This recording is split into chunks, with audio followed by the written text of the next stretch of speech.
rồi có chia phá ra rồi quê như cái nó sập bẹt rộp rồi nó con đồ cọng tay cái cọng pal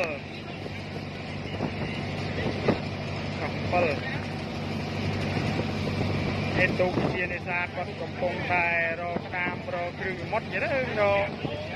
kêu mót tục như là bay tập bùng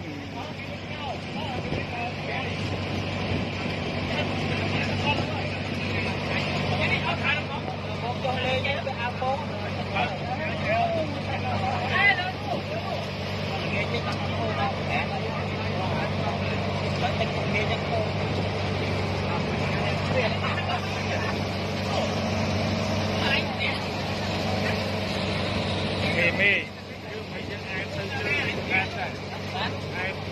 nó cái đây mê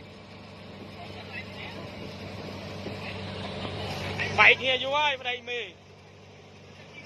ngày nâng bị nơi cho nhai hả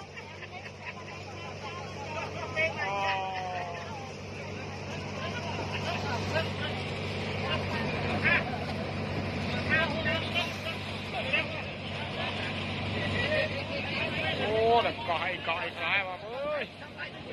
rọt khó đây